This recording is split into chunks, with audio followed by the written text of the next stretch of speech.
Hey everyone. This is a chat that I am very, very excited about because we're going to have DeShara Doub. We're going to talk all about Black mental wellness, mental health, something that is very, very important. Something that's also kind of like a buzz. Mental health, you see that hashtag, that topic being discussed all the time, but it's something that many, many people need to prioritize better because if you're not in the right mental space, you can't take on just regular daily life. So many things that we face in our mental. So as she's joining, I'm just going to tell you a couple things. It's Black History Month. Duh. So I got my Phenomenally Black shirt on by Phenomenal. If you've never seen their merch, this is not an advertisement. I just like it. So check out anything that I would mention I love. So I don't share anything that I don't love, but they are amazing. All of the proceeds go to various companies, various outreach programs that they are on, that they're helping fund. So it's a great company. Check them out. Phenomenal. I'll have to tag them in this afterwards. But I see DeShara's having a hard time joining. Okay, so DeShara, I'm going to send you an invite and hopefully it'll let you accept it. I know. Well, if it'll let me send it. It's saying unable to join. It's saying unable to join on my end for some reason. So maybe take off your Wi-Fi and try that way. I don't know. I'm going to give it another second. It's not letting me select your name, DeShara. So can you send me a request? It should have looks like two people at the bottom of your screen that you would click to send me a request because it's not letting me send you one for some reason. I'm going to try again.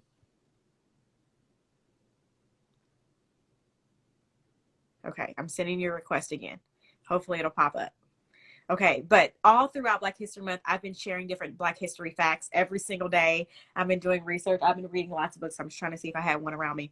I'm reading one right now that's about medicine and slavery in Virginia. It's like full of information that's disheartening. I finished the Tuskegee syphilis trial book. Oh gosh, it was a lot of information, a lot to take on at once. But we have to know our history as a people. So I've been doing lots of research and talking about different medical professionals that have been pioneers as African Americans, as Black people.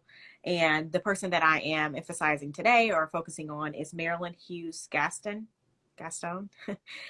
She published a study of sickle cell anemia that led to a nationwide test for newborns. She was the first African American and female director of a public health bureau, the U.S. Department of Health, and Human Services Bureau of Primary Health Care. So that is so amazing. She was a pioneer leading the way. So we're still going to wait a second for DeShara to join. Let me see. It's not letting me send you an invitation right now, DeShara. So maybe if you close off and then try to come back on, maybe it'll let you. I don't know why it won't let me. It won't let me send any more requests. But hopefully that will work. Hopefully we'll have her on here soon. I'll just go ahead and give DeShara's background while we're waiting on her as well. So she is a mental health expert, a marriage and family therapist associate through the Commonwealth of Kentucky, among many other designations that she also holds. She takes a therapeutic approach in collaborative therapy and utilizes common factor framework, recognizing that people are the expert of their own lives, which is amazing. Oh, hold on. I think it's coming through. Okay, let's see. It's all good. Instagram gives us a hard time sometimes on these lives with joining. So hopefully this will work. Come on. But yeah, her emphasis is young adults, premarital and couples therapy, death and end of life counseling, grief and loss, spirituality, religion, and racial trauma, which is something that is a thing if you did not know. I also like to give a disclaimer that, we're not doctors. We're not giving, and you're not our clients, even if we were. So we're not giving specific advice, just more advice in general. And of course, you take that at your own risk. But if you were to take any of our advice, please consult with your doctor, your primary care physician, to make sure that it's something that will be fitting for you and your life and your circumstances. So yes, we're going to see if we can Okay, maybe this will work.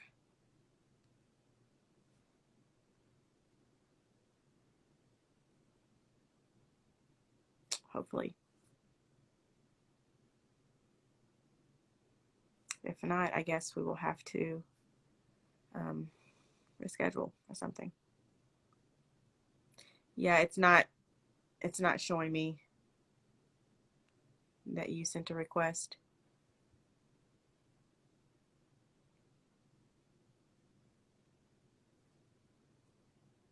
Let's see.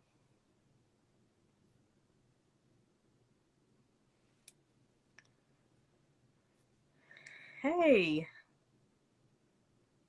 It's waiting, trying to get our speaker connected. Sometimes Instagram gives us a tough time. I'm not sure what's going on. DeShara, do you have another account maybe that we could use? I don't know. Okay. Barya, how are you? I hope I'm pronouncing your name correctly. Having some technical difficulties today. You know, technology. It's great, but it has its problems sometimes. So we will wait one more second.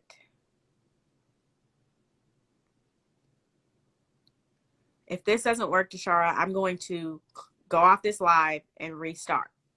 And hopefully that'll work. But hopefully, I mean, I don't know. I don't know what it could be.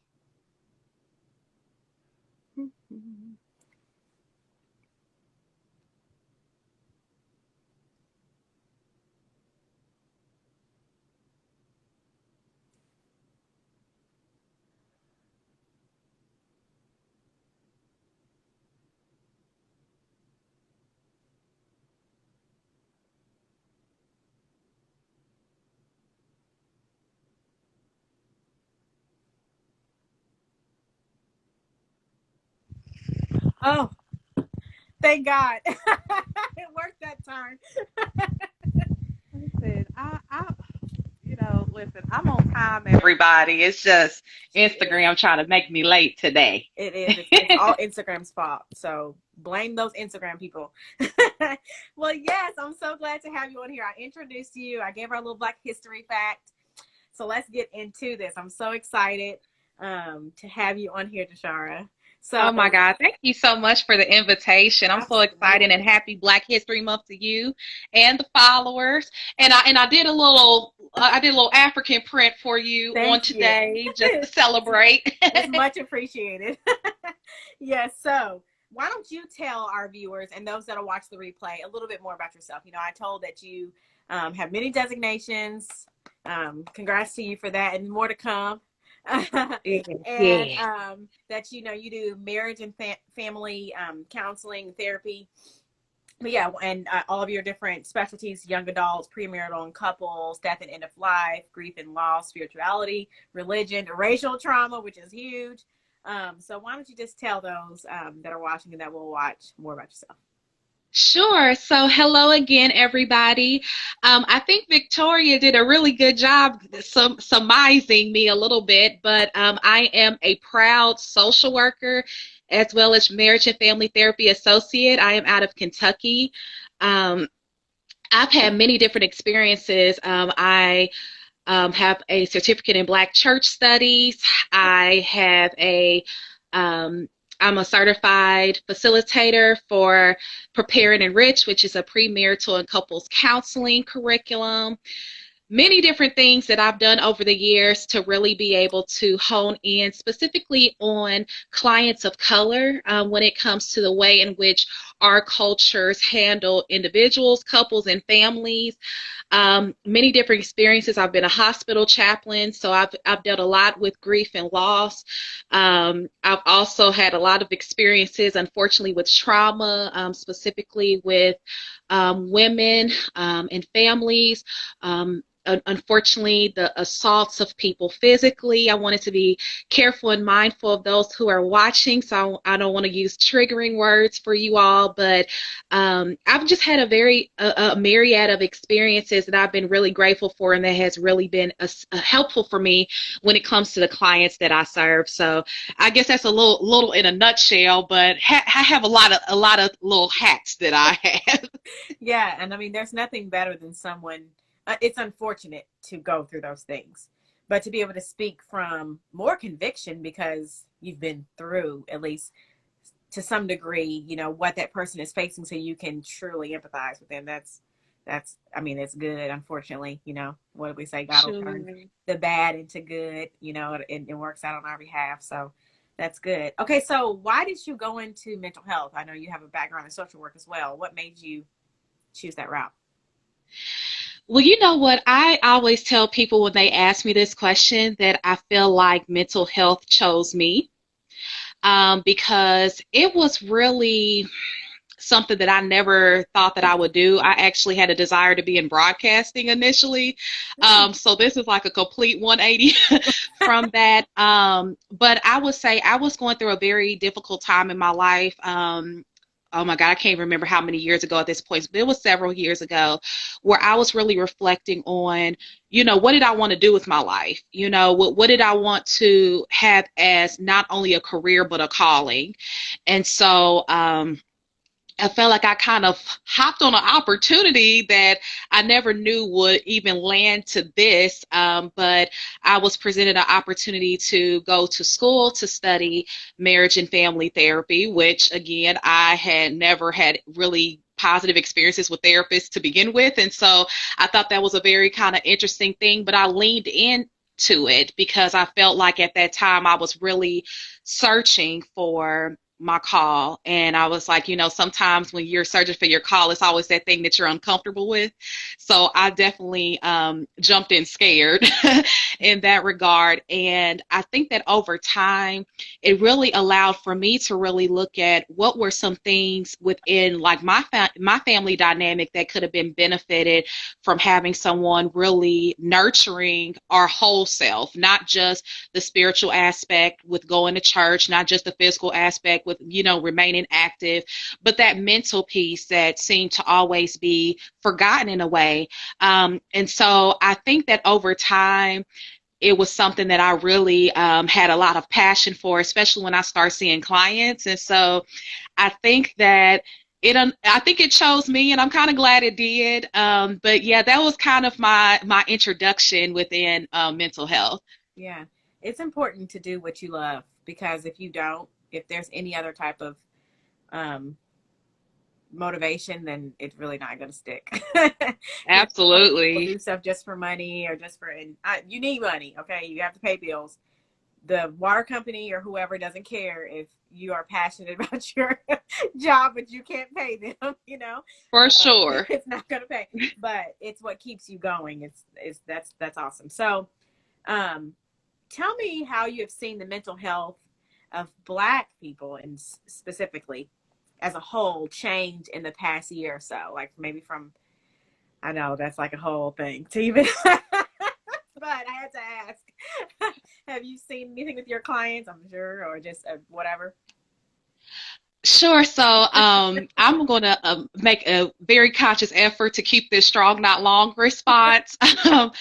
But within the last year, definitely, I would say, in case people do not know, I'm out of Louisville, Kentucky. And so if you all can kind of go back, and even that could be triggering for some people to even think about 2020 and all the things that came around with it. But unfortunately, actually, in a few days, we will unfortunately be celebrating the year in which Breonna Taylor was no longer with us. And so I would say there was definitely remnants of issues within the Black community prior to that, for sure. But I think that with George Floyd's unfortunate passing, the Breonna Taylor case really taking steam, and the pandemic, I think that we all kind of had a escalation within our mental health, and particularly as people was beginning to have to force quarantine and people were losing jobs and schools were closing, a lot of different things were happening. I think as an African American community, we are also always so used to being able to kind of rise above and kind of manage through having a little and all those things. But I think a lot of times with just the racial pandemic as well as the health pandemic, it became too much. And a lot of people don't really realize how much the C word or our health pandemic has really impacted communities of color. And so there have been communities of color that have been greatly impacted by this health pandemic. And so you're dealing with people who have very extreme amounts of grief and loss at once. You're having people that's having financial difficulties. Unfortunately, if they have children or have any young people in their family, they was dealing with the educational crisis with schools shutting down and trying to manage that. So I would definitely say I saw a huge escalation, and I think that it only increased as more news was being had around what was going on in our country. So I would definitely say that I absolutely saw an uptick of that, and especially when a lot of companies started talking a lot about diversity, equity, and inclusion. And, there was a lot of, I would say, efforts. I'll use that word loosely, efforts, because we have not seen how it's going to manifest over time yet, right? So I think a lot of people felt hope and promise, but then a lot of people also experienced feeling like they were the token to make their company feel okay about what was going on, or feeling like that they were being leaned on within their employer around being the trainer, being the explainer, being the example. And so I would definitely say with the culmination of all those things and all the things that could come out of, grief and loss, racial trauma and escalation of just stress, of anxiety, of depression, I would definitely say that I saw a great increase of how it impacted our community for sure. Absolutely. Gosh, there's just so much to unpack. Yeah, I mean, there was more than just one pandemic. I mean, honestly, Absolutely. when I think about last year, and I try to go back and then reflect on the prior year going into the new year and then after the start of the new year, and I just sat and cried and cried and cried, because it's just like I cried a lot last year, probably more than I have in a long time. But to actually sit Absolutely. back and think about it all, it's like you are reliving it again. And yeah, coming up on the anniversary of the murder of Breonna Taylor, I'm sure going to be another whole thing, like episode of triggers and different things. But yeah, mental health is so important, and to be and just sit down and actually process those things. But you can't keep stuffing them down. It just causes more problems. Absolutely. Okay, so another one that I really was excited to ask you about was generational trauma. So how do you explain that concept to someone who doesn't understand, or doesn't even, would never think of that being a thing? Ooh, bad. So I would say I would describe it as this. So say that you are fortunate enough to still have your grandparents, right? If you talk to your grandparents and ask them when they were your age, what was they experiencing in the world? So if let's say if you had somebody maybe that was a teenager or even a young adult, say in like the 50s or 60s or so, I'll just give an approximation. They was in the midst of the civil rights movement and Jim Crow. So then they'll talk about, possibly depending on, of course, what part of the country they was in, they might talk about absolutely segregation, but they'll say, I watched churches get bombed. I watched my friends get hosed with water hoses or be attacked by dogs. I've heard, police use expletives and they be abused and things of that nature. But then they'll also say something to the effect most of the time around the collection within the African American community of how, they was all in community together. You had, the community grocery store. You had churches that was also a part of social justice movements. They'll talk about all all of those things. And so if you think about generational trauma, think about that grandparent that just told you how they witnessed death, right? They witnessed abuse. They witnessed essentially trauma, and trauma is a new word that has really came into the vocabulary of people in the recent, but all those experiences, whether you personally experienced it or you were witness to it, is all traumatic, right? So when you talk to your grandparent and then say you'll talk to your parent and ask them, like, well, what did you experience? Think about the layer of just 3 generations. So you're talking about your grandparent and what they experienced, and say your grandparent was maybe pregnant with your mom or dad. So think about the trauma in which your parent possibly experienced in utero, right? And then they was born within segregation and injustice, and possibly experience medical trauma where maybe the mother or the father was inadequately treated medically, right? So you talk about all these pieces, everything from redlining. I mean, it's so much, right? But I would say generational trauma in the simple sense is all the things that was experienced from generation to generation and how it truly impacts you still. So that grandparent, although you never saw a church bombing, although you never experienced being hosed and being abused by dogs and all these things that maybe your grandparent experienced, that it hurts you, I'm sure, because you never would want somebody you love see that. But then you watch movies and documentaries, and then you start to almost have the feeling like you were there. So that is I would say, a simple example of how generational trauma can impact you today, and it happened 40, 50 years ago, 100 years ago, 400 years ago. Right. So that's probably a simple explanation of that. Yeah, and it's interesting too that you mentioned like the trauma and like birth.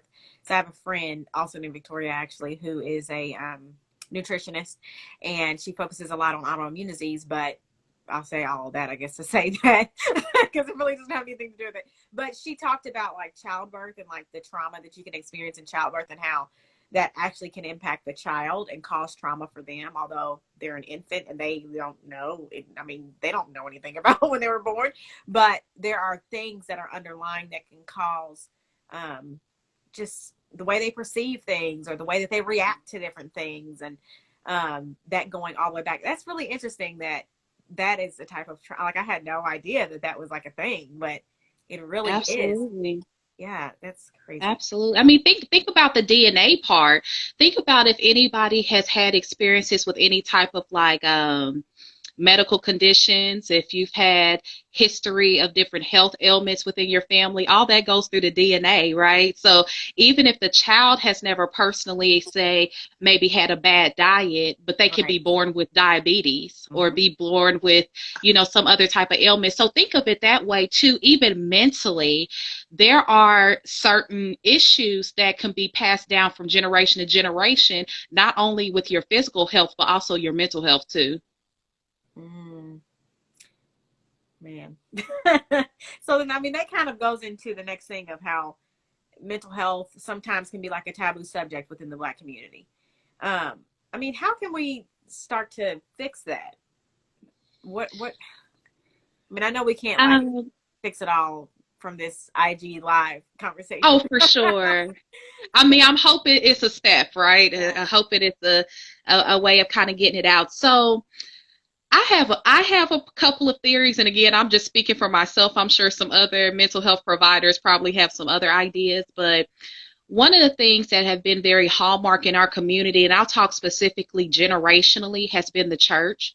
And so I think it could be very important for churches to integrate mental health within whether it's sermons, whether it's the ministries or different programming or offerings that are provided.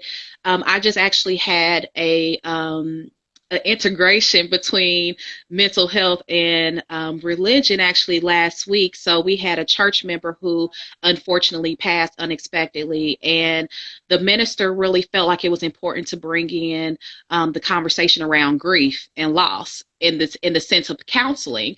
And so I was really fortunate to be able to talk to the membership around one, how much their religion, they're really going to have to lean in on that during times of grief and loss, but also the significance of like self-care, the significance of being able to have the stages of grief and not rushing yourself through those things. So I definitely think that's just one example, but I think having the opportunity to integrate spirituality and mental health can definitely be a cross-generational asset within our community.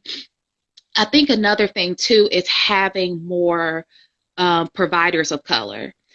So if people can imagine how much maybe segregation or injustice or how much difficulty they've had at their employer, and you can go from all the way to, customer service onto many different other aspects, people that are in school and trying to seek professional licensures or professional terminal degrees and all these things also experience the same type of injustice in some senses. And so I would tell people and encourage them to not only consider being a provider themselves, but also consider the fact that support your providers of color. Just as a lot of people have the, everybody want the family discount or everybody, tries to shortchange you. Imagine your mental health provider also experiencing that while, we have a lot of financial investment within our profession of making sure that we are staying aligned and up to date with, different practices and interventions and all those things. And so I will definitely say absolutely the integration of spirituality and mental health, but I will also say too, supporting mental health practitioners who are of color. I agree, because this might be like duh, but just because someone is a minority does not mean that they're not qualified, does not mean that Absolutely. they are not informed, they're not educated, none of that. And that, I feel like I shouldn't have to say that, but it's just the fact of the matter that there is a difference in how you're treated, maybe how clients might treat you, how other people in your industry might treat you. And it's unfortunate, but it's something that needs to change. And I agree. Don't come to someone just because they're because they're a minority or not.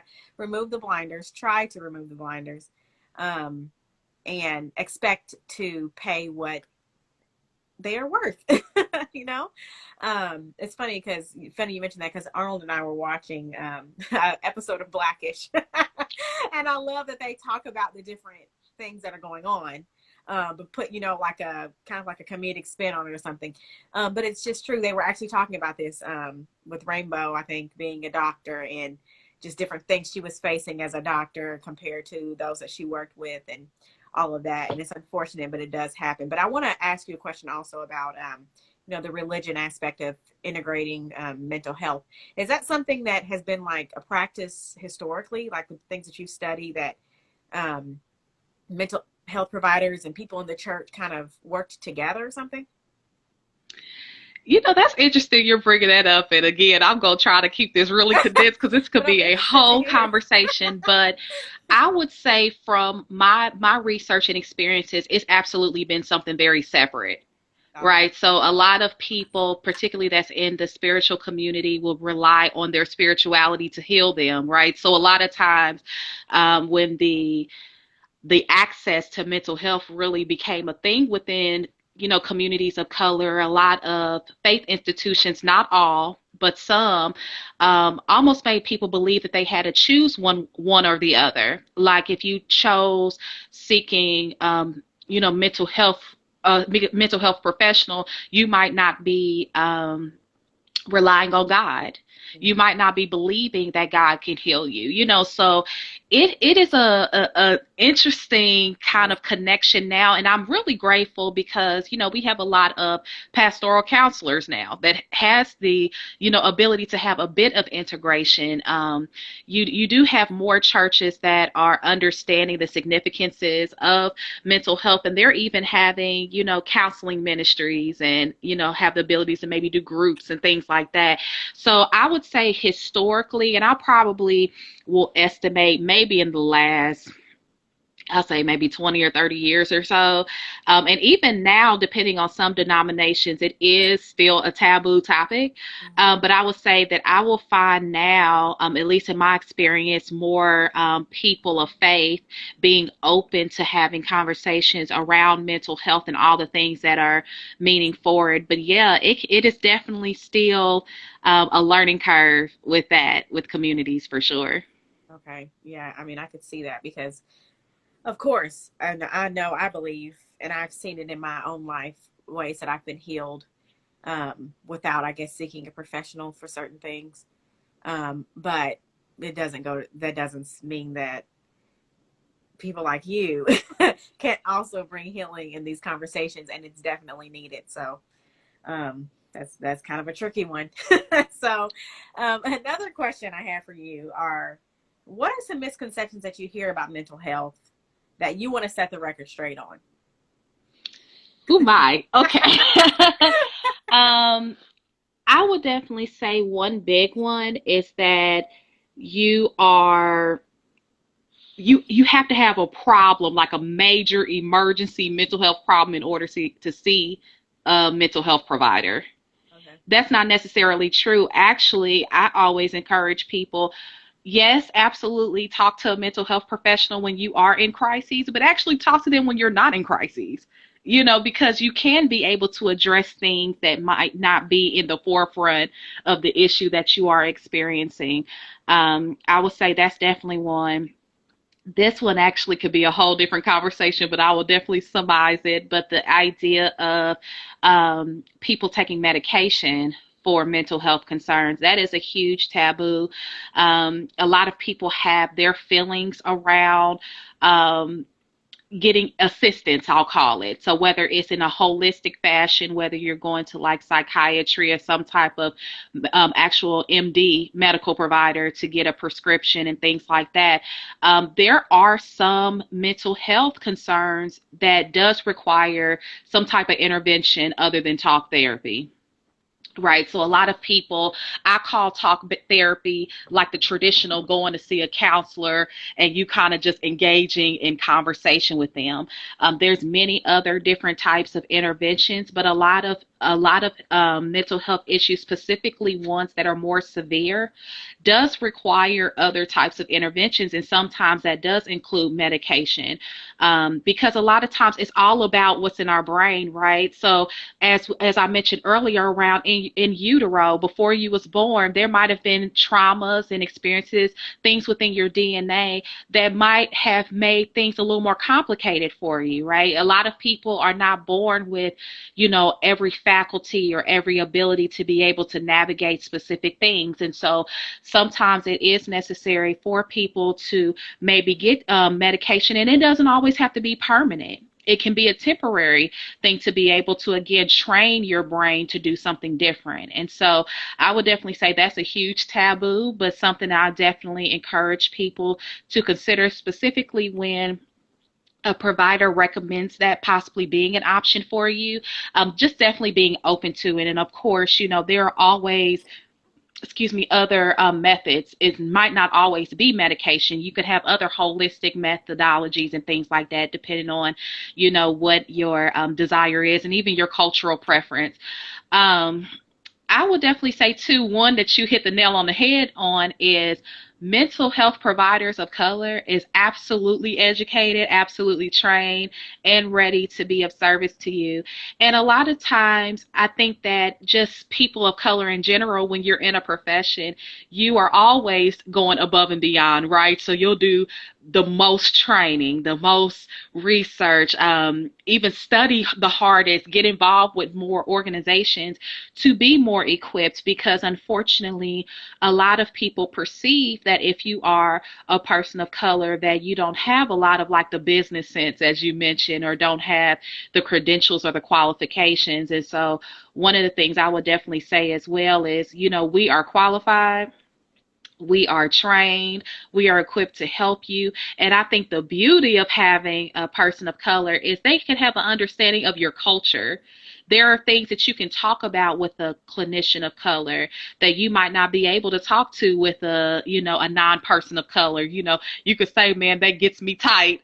And your and your clinician understands it, like, or you could be like, period, poo. And your clinician can understand what you're saying. So I think there are like very big benefits, but I would say that that's definitely a misperception that a lot of people have. So that's just a few, but Yeah. those are the top ones I would say. Good, good. Okay, so coming up on my closing questions, but with the state of the world in 2020, what advice do you have for someone that, in general, that might be struggling with maybe anxiety or depression, like their mental state is not well, like they haven't been able to shake it? So the disclaimer that Victoria mentioned earlier, I will first start with that. If you are experiencing any type of concern that you feel like you have been unable to shake, right? So it's not just the pandemic, right? It's not just the health concerns. If you feel like you are waking up and you are unable to have energy, maybe you're always tearful, maybe unable to really like smile and find things to be joyful of or grateful for, I would definitely encourage you, seek out your local professional. It is nothing wrong with saying like, I need some support right now. It's not something that's a crutch. It's not something that says that you are, lacking in any way. Most people, including myself, and I'll put myself out there, have had to seek support during this time in many different ways. I think the healthiest thing for any professional, period, is to have another professional either that you find mentorship with, and absolutely find someone that you can talk to about the different experiences that you've had that is confidential. You don't have to worry about people repeating it or it being counted against you in other methods. And that is absolutely what a mental health provider can do. So I would definitely say that first. Definitely evaluate what you are currently experiencing, and if you feel like that you have tried everything that you normally do and you still don't feel like you are even at the normal percentage that you function under. Now, everybody doesn't function at 100%, right? A lot of us, we're constantly fatigued all the time because maybe our sleep patterns are off or things like that. But if you feel like you are truly not your best self, I will absolutely say, definitely seek a provider. The other thing I will say too is definitely check with yourself daily. See how your body is feeling, see how you're feeling, and definitely they call it mindfulness in a lot of professions, but I think it's very important for you to be able to really check yourself and say, am I feeling okay? Is my mind clear? Am I able to function? And a lot of that self-care that people talk about, I would say that is something that can be free. That's something you can do at home. You don't have to, get permission from anyone to do it or take out extra time.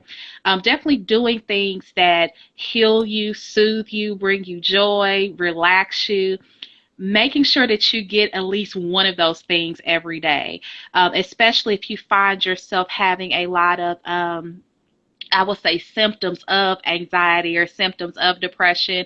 A lot of times it's just you ramping up your self-care or ramping up things like getting more sleep or developing a nighttime routine, maybe making sure that your diet is conducive to you really being well. So I would say those two things definitely. But most importantly, if you feel like that you have done everything that you typically do and you're still having issues, absolutely seek a medical provider in your area. Yes, yes, great advice.